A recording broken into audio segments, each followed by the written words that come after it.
Okay, I'm going to attempt to do a video on my own here, setting up a bridge and winding up the strings on a violin. When the weather gets dry, sometimes the pegs lets go, and then your bridge falls, and hopefully your sound post doesn't fall as well. So this is for somebody in particular, but might help other people as well. So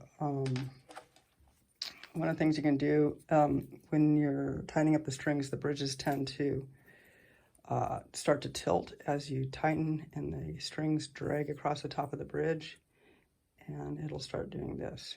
So you frequently have to straighten up the bridge as you tighten the strings. One trick that helps is to put a little pencil lead in the string grooves to lubricate them. That'll help minimize the friction. They'll slide a little better. You'll still have to adjust the bridge though as you tighten up the strings. So just like the cello bridge, the bass side string is usually a little taller than the treble side. So this is the E string, and this will be the G string.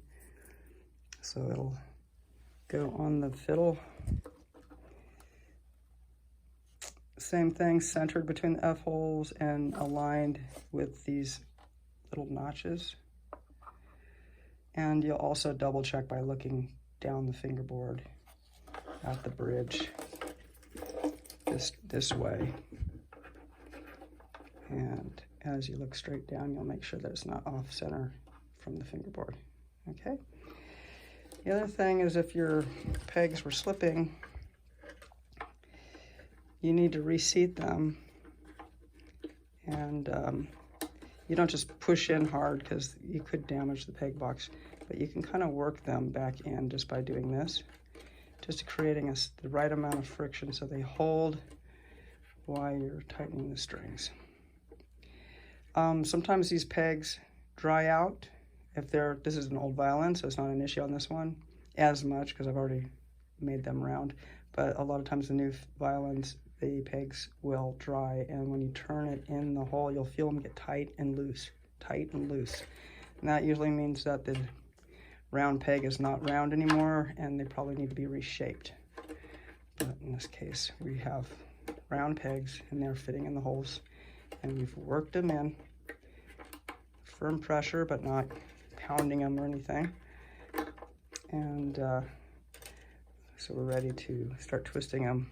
I usually start with the two strings that are closest to the bridge.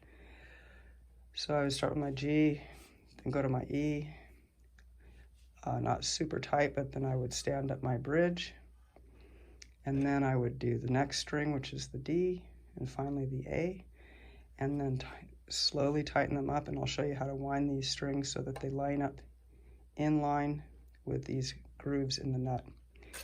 So we're going to start with this. This is a student instrument,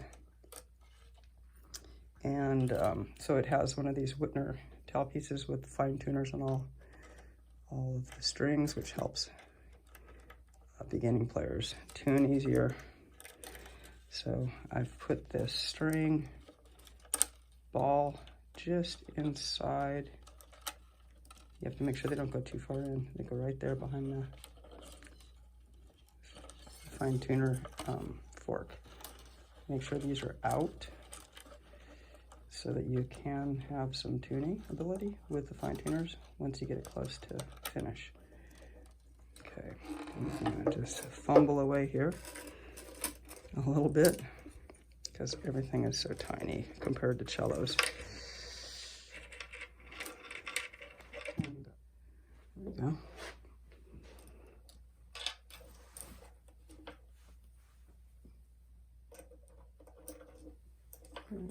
The G, and I've already checked the treble F hole, and the sound post is standing and in place. You might want to check this. I'm not doing a very good job of showing you, sorry. And then I'm going to wind on this side of the hole, a few times and then cross over. And then when I finish up, I'll be in line with this groove. So I've got a little tension. I'm gonna see if I can get the bridge under there.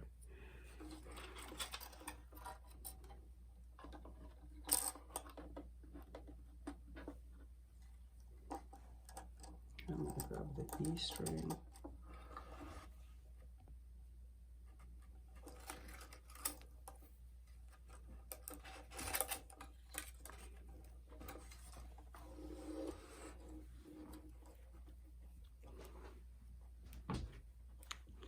Bridge fell off, so I'll get that in a minute.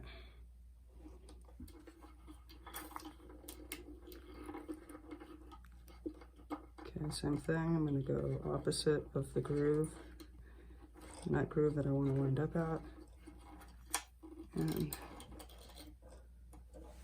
string's got a mind of its own until I get some tension on it, and it cooperates. You can also put pencil lead on these grooves as well.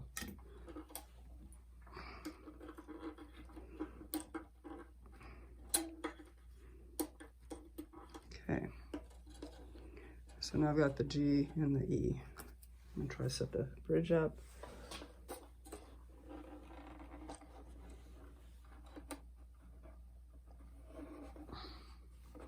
Center it between the F-hole notches. These two things here.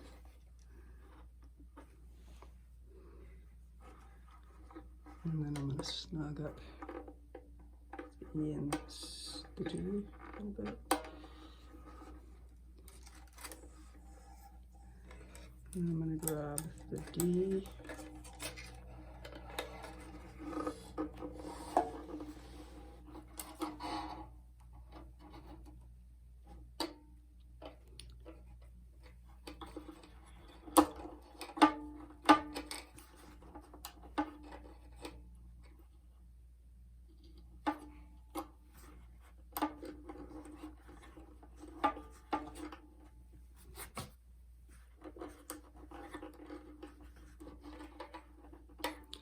I don't like to have the string crossing over itself on the last turn or two, so because it wears out the strings prematurely.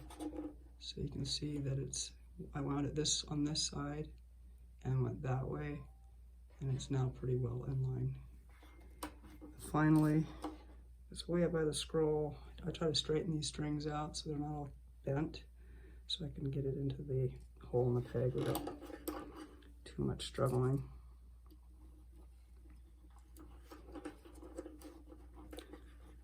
And then winding it around, overlapping itself to hold it in place, and try to finish off in line with this groove. And then I'm gonna put it on the groove on the bridge, tighten it up.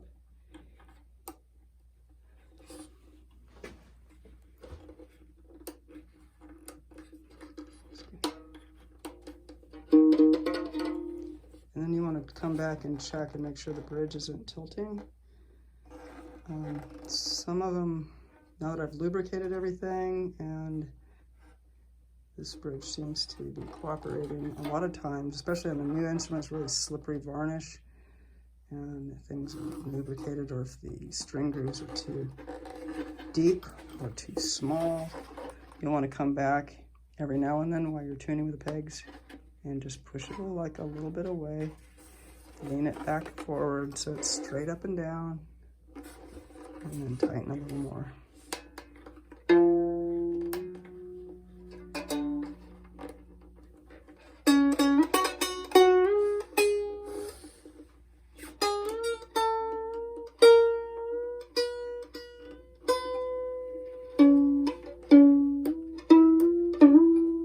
This one slipped. I'm going to just turn up while it's flat a little bit. I'm going to kind of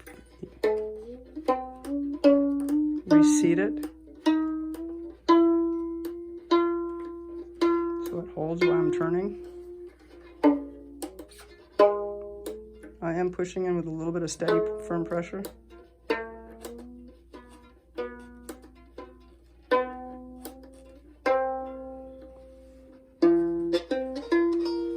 I do not have perfect pitch, so I'm not going to take it all the way to pitch because I don't know where that is. I'll use a tuner so I don't break the E string.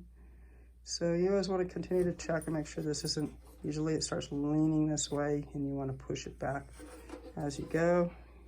And then you want to look down and make sure the bridge looks centered on the line. Looks pretty good. Look straight this way, and there you go. And then you can finish off, once you get close to pitch, you can finish off with your fine tuners if you have them down here. And that's basically what it should look like.